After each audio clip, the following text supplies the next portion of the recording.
Okay, so on to the very last track of this incredible series, man. The series has been fantastic. The series is called the Casual Sonic Monster Series by Sammy. Really appreciate it. Thank you again for yet again supporting the channel. We've got so much more coming from Sammy. Trust me, we've got plenty. Me and him have been in discussions behind the scenes, and he's got so many tracks and so many playlists coming your way, and I really do appreciate you supporting the channel in this way. It's fantastic. And now we are ending off with a class act, which is Metallica, right? I love their last, I think it was a trilogy that we did. I can't remember if it was a trilogy or no, it was a trilogy that we did. That was absolutely fantastic. I don't know much of Metallica at all. The only stuff that I've heard of are the ones that have been requested by Sammy. Right, and those are the ones we've done. This one over here, Master of Puppets, I've also noticed that a couple of people have asked for this particular one, so I'm glad to see it. You're paying attention in the comment section as well and bringing the people what they actually really want. So Metallica, Master of Puppets, never heard this track. I hope you guys have enjoyed this series. This series after this will come to a close. We will be completely wrapped up with this one, and we'll move on to the next one. Let's rock and roll, man. Let's end off strong. Metallica, Master of Puppets. I apologize about my voice. I've got bronchitis and I've got laryngitis and I've got a head cold from here to high heaven. But yeah, nothing music can't fix. Let's go.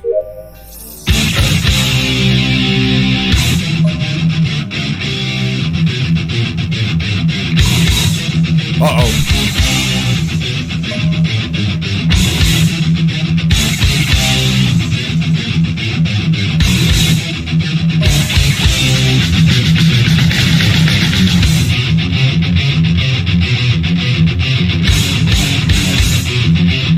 Lone soldier? What's your party?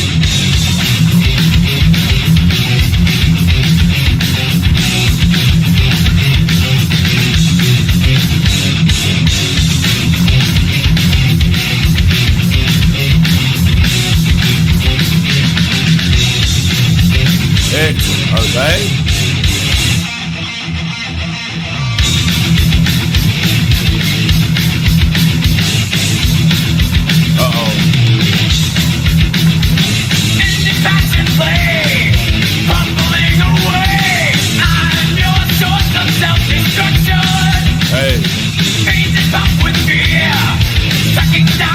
I actually literally straight off the bat before we even started singing, I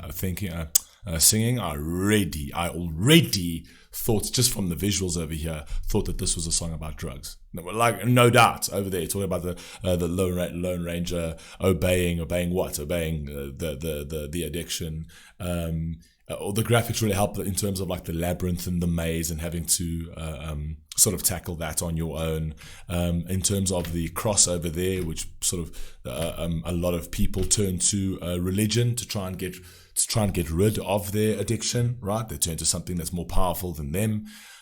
So yeah, it was all playing towards the whole sort of maze of drugs. And then when he goes into like your veins are pumped with fear, like why? Like they're pumped with fear because you're obviously injecting drugs into them. I already started feeling like, also the whole video feels all trippy as well. So yeah.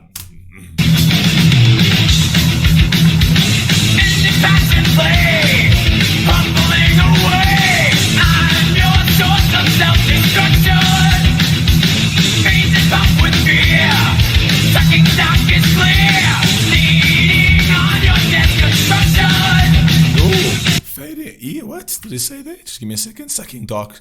Jeez, my voice is terrible. Sorry. Sucking dark. Leading on your death's construction. That's fucking fire. So it's almost like you're systematically constructing your death. That's very, very clever, because if you think on the flip side of that, you know, when you do the righteous thing or you do the virtuous thing, right, you're actually leading on your life's construction. So you're constructing your life. So over here, he's flipping that around and saying your death is inevitable. You're going to get to that destination, right? But you're constructing this. You're constructing it in such a way that you might actually bring that end date closer. I really like that. Leading on your death construction. Take me, you will see. More is all you need. Yep. Dedicated to how I'm killing you. Self-explanatory. Controlling master.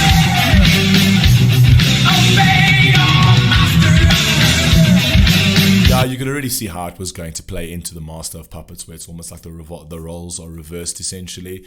So like you are the master of your destiny, but when you turn to drugs, the drugs become the master of you. They start playing with you. You become the drugs puppet, essentially, which is crazy. I've always said, like, you know, it's different for everybody when it comes to drugs, and you know, them being completely sort of consumed by it, in the sense that it takes over them entirely. My psychological sort of stance on it always, and trust me, I've had drugs in front of me. I was in the eventing industry, and I've had drugs offered to me a lot of time. We're not talking about weed or stuff like that. We're talking about hard drugs. We're talking about stuff like cocaine and ecstasy and stuff like literally sitting in front of me. And I've had people telling me like, you know, I mean, you got to try everything once. Yeah, that's the common phrase. You got to try everything once. Just it's amazing how many people try everything once 1,000 times. You know what I mean? But yeah, I've had them in front of me, and I just, there were two reasons why I've never touched it. Firstly, because I grew up with the fear of my father. I grew up, when I was growing up as a child, my dad put a fear in me of that, and I was fearful of my dad, and I respected my dad because of it. And that's why I never turned to anything else, because firstly, it would disappoint my dad terribly. Secondly, I felt like I was going to get absolutely, if my dad ever had to find out, he'd fuck me up. And somehow that still stays within you long into when you become a man. Like, I could take drugs now, and what's my dad going to do about it? He's going to do fuck all about it. I'm a man at the end of the day. But out of respect to him, out of the fact that he brought me up in that way, I never turned to that. And number two, that's number one. So it's my dad's number one. And number two is, I just don't understand the concept, and I can't fathom the fact of, even though there were drugs in front of me, I don't understand how I can let a powder or a substance control me.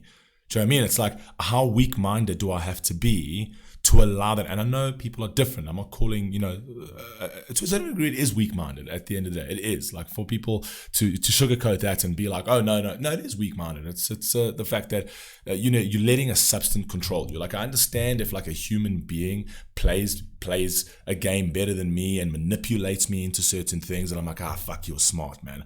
He fucking outplayed me and he manipulated me, right? How can this non-sentient thing that has no mouth and got no ability to control, like, it can't convince me of anything. How is that going to control me? Like, how can I let a powder control me? How can I let a liquid control me? You know what I mean? It's just for me, it would spell immense weakness on my end. And I understand that a lot of people go through and they turn to these vices, and when they turn to these vices, their struggles. Everyone's different. I can absolutely get that. I'm talking about it from my perspective. My perspective is, when I look at those things in front of me, I say, how can I let a powder, a non-sentient thing, control me, right? And that's why I've always stayed away from it. That, and the fact that I have too much respect for my father and myself to this fucking day to ever turn down that avenue, right? But everyone's lives are different. People go through different things. People turn to vices in very difficult situations, and then they struggle to get out of that. I fully understand, and I accept that. But I'm saying that for anybody who is taking it, for anybody who is struggling with that, you know, I'd say, like, and I'm no psychological professional over here. I'm just saying from my specific take, you don't have to do it. But if there's the drugs like in front of you, a nice way to look at it is like, am I going to let this powder control me? Like, I'm going to let powder. I'm going to let a pill, right? This thing can't even talk to me. It's like, I'm going to let that control me. You know what I mean? And then sort of introspect on your strength and how much you are way stronger than a powder. You're way stronger than a liquid. You know what I mean? So, yeah. Anyway, let's carry on. Obey your master. Your life burns faster. Obey your master. Master of puppets are pulling your strings. Twisting your mind and smashing your dreams. Blinded by me, you can't see a thing. Just call my name 'cause I'll hear you scream. Master. Just call my name 'cause I'll hear you scream. Master. I like it when he says master, and he pauses in between that, right? So it's almost like he's obeying his master, as if this is like slavery to a certain degree. It's kind of like he's become the slave of the drugs, which is crazy. I like that he's just sort of juxtaposing those two things, because it's not, you're not, I mean, you are willingly do it, not from the slavery perspective, obviously, but I'm saying from the drug perspective, like you are willingly doing it, but it also feels like you're not willingly doing it, you know? And that's kind of like, they're trying to play into that whole master thing, into the master of the actual puppet, and then becoming a slave to the actual drug itself, essentially. And I love that they actually have the crossover here, because you know how many stories I've heard of people that were drug addicts, even amongst my own friends that were drug addicts, and the way they got out, they went to rehab, they went to psychologists, they tried absolutely everything, and they kept relapsing and kept relapsing. And the time that they decided to actually stop entirely was when they found God. And some people will be like, oh no, God doesn't exist. It doesn't matter. But for them it does. For them it does exist. For them, God exists because they stopped something that was killing them, because they believed in something that's greater than themselves. Do you know what I mean? And that's what I'm saying about people who don't believe in God. And I've said this before, is if you've got two islands and you shipwrecked, right? And you've got two choices. You've got to go to one island over there are all atheists who are savages. There's no morality, there's no rules. I'm not saying that's atheists or savages, but the people that don't believe in God, but they're savages, right? They operate by no rules or standards at all. And then on the other island, you've also got savages, right? But the leader of their savage population has given them a book and a doctrine to follow by, saying, yes, even though you are savages, it is going against a higher being to maul and cannibalize people, right? They're both savages, right? You shipwrecked and you swim and you land up on the beach with the savages who have no doctrine or no rules, right? Likelihood is you're going to get mauled up. Now, if you swim to the other island where there are the savages, but they are ruled by a religious a God figure, and they say, even though we are savages, we have to practice restraint because we're better than that. And that's because that our faith tells us that we're better than that. If you land up on that island, who saved you? The savages, or the idea of God saved you on that island? Right? And in that situation, does God exist or doesn't God exist? Did God save you or did God not save you? Do you know what I mean? So people tend to think it's like this is higher power in the sky that sees everything. I said, no, it's actually innately within every single human being. And if I believe, if my God is to be good to somebody, having God within myself is to be good to anybody, to everybody, to love people, to not hurt them, right? And to keep the peace, right? It's like that's how I see God, right? Because God tells me to do it, right? That can only benefit humanity at the end of the day. It really can. So that the idea, the belief in God, for a lot of people actually keeps them in check. And specifically when it comes down to drugs as well, so many people have gone through all of those therapeutic things, and the moment they decide to actually find God, whatever God they are, they decide to turn to it. Makes no difference. Whatever you believe in is the best religion in the world. But they decided to turn to something that was greater than them, and to act as if a God exists. Not to believe in a God, to act as if a God exists. In the sense of like, I believe that God exists, therefore someone greater than me is watching me, and therefore I'm going to stop all of the shenanigans with drugs, as hard as it's going to be. That's the difference. Whether when they die, if they go to a God or a heaven or not, nobody knows. No one knows, right? But the fact that they believe that they're here for a greater purpose, right? And they should act that way. Just in case, just on the off chance that we might be judged for it, turns their entire life around. Anyway, carry on.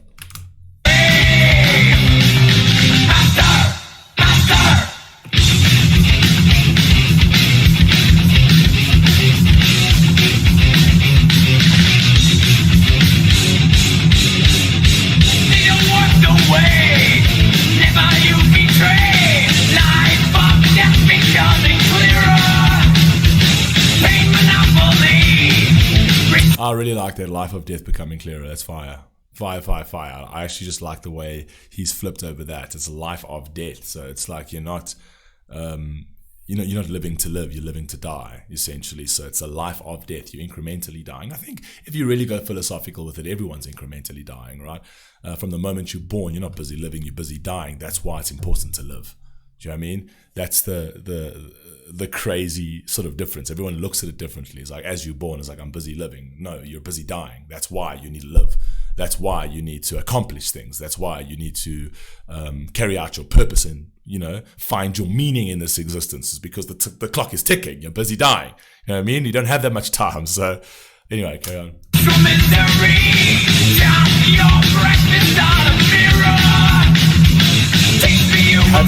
Have your breakfast on a mirror with. I'm sorry, I'm pausing. There's some of these lines actually really cool. Have your breakfast on a mirror. So it's basically taking coke off a thing. So he actually has drugs for breakfast. Your breakfast on a mirror. Things for you will see. More is all you need. Dedicated to how I'm killing you. I like dedicated to how I'm killing you. So it's basically what I like about that. Have your breakfast on the mirror is because you're actually watching yourself doing it. Do you know what I mean? Like that's the crazy fact. And I think he's tried to emphasize that in the next line where he actually said it's dedicated to killing you or whatever it was. But like having breakfast in the mirror, like you go down to snort a line of coke, right? And the drugs are reflected in the mirror and you are reflected in the mirror and that entire act is reflected in that mirror and yet you proceed to doing it. Do you know what I mean? It's almost like a confirmation of the fact that you're trying to kill yourself. You know what I mean? I think it's very clever. Anyway, carry on. Never you betray. Life of death becoming clearer. Pain monopoly. Ritual misery. Just your breakfast on a mirror. Things for you will see. More is all you need. Dedicated to how I'm killing you.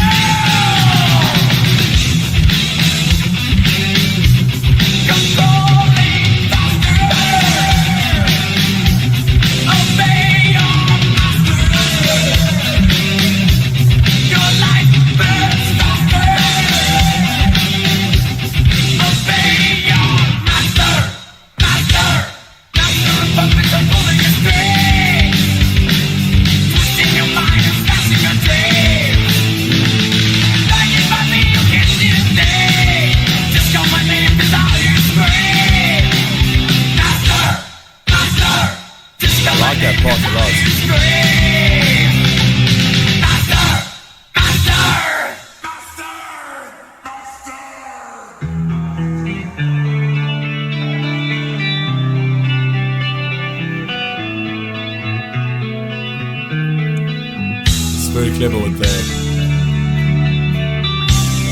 pupil in the eye, and then it's the guitars. Very trippy.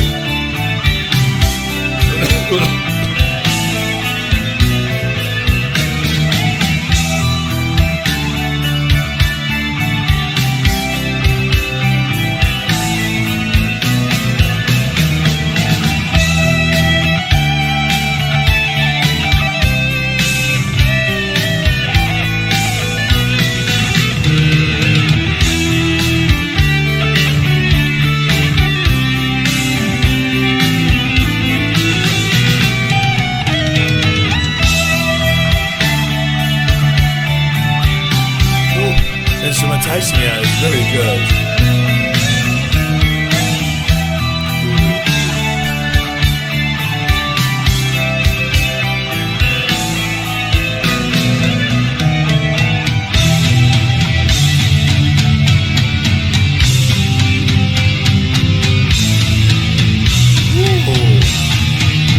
I'm trying not to pause it on the guitar solo.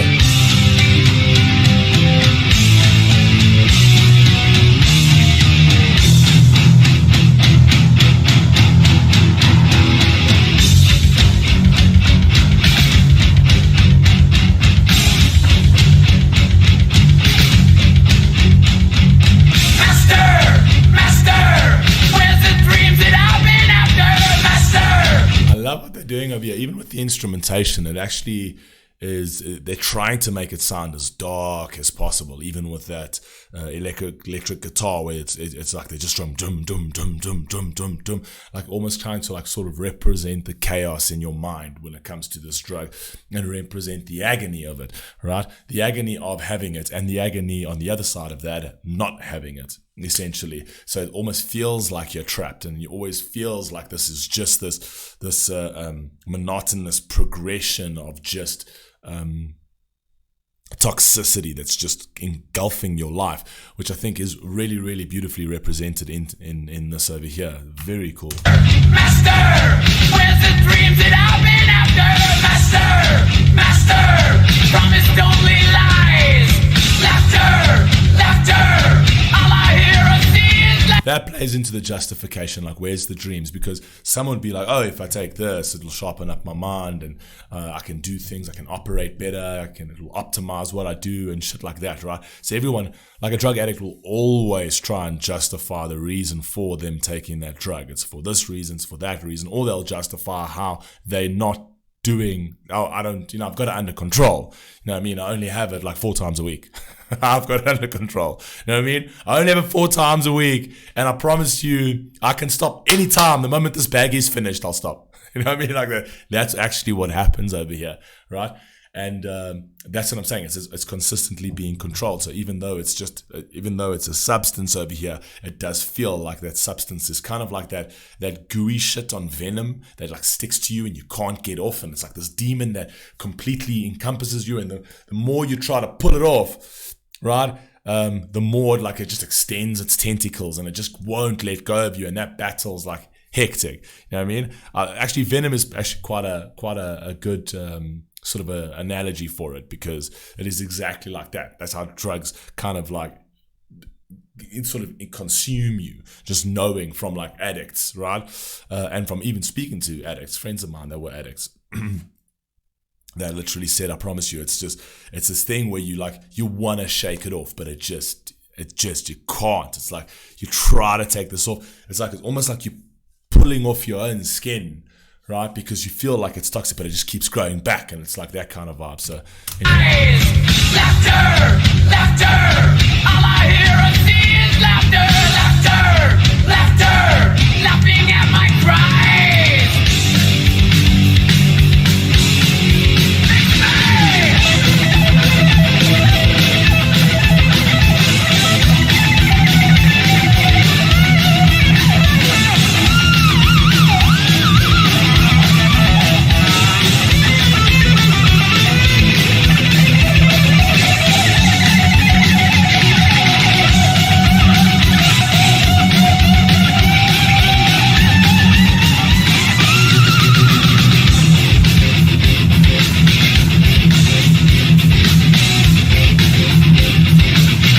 Video is actually quite interesting as well.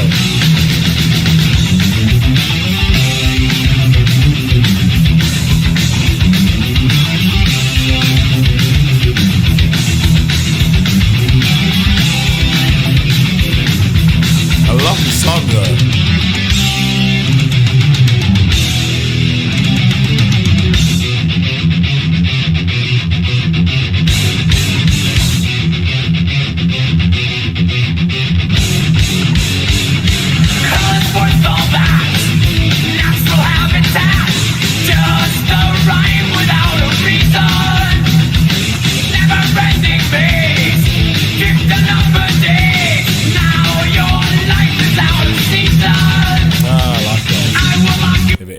Now your life is out of season. Very clever. Now your life is out of season.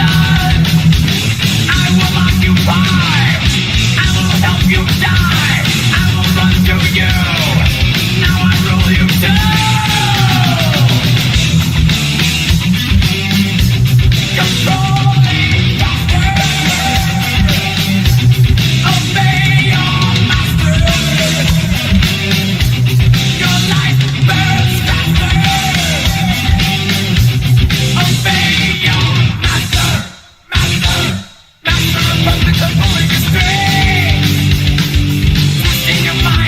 I love that this whole song is about giving the drugs the sort of human characteristics over here, as if it's the human that's controlling the puppet. as opposed to you being the human who controls the puppet of drugs. I think it's very clever, where they're kind of humanizing drugs, because that's how persuasive and addictive it can become.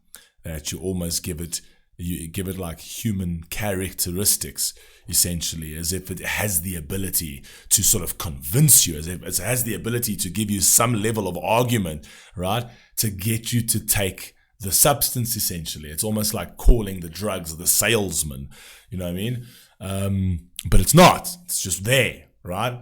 But what actually happens is that it becomes the master of you as the puppet, right? But the puppet is what dictates. The puppet dictates what the master does to it, essentially. So if you look at it that way, essentially, so it's like This is the first and only time where it's not actually a master that's controlling the puppet. It's actually the puppet who's allowing the master, telling the master, I want you to control me in this way, right? Because the puppet is the one taking the drug. The puppet is the one who's inflicting this on themselves.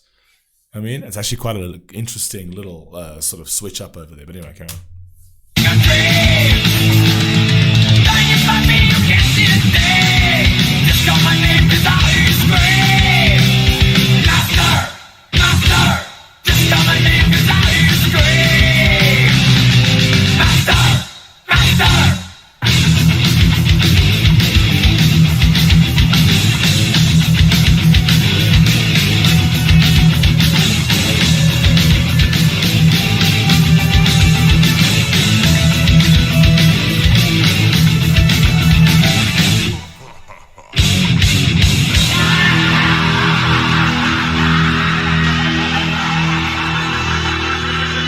Always a battle.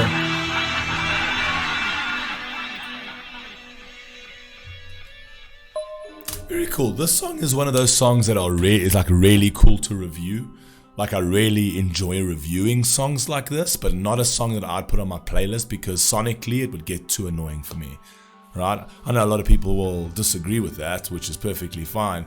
But for me, it's that kind of sound sonically.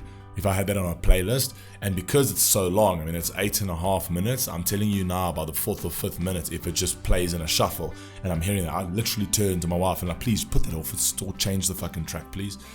You know what I mean? Not because it's a bad song, it's just because, like, for me, with that instrumentation,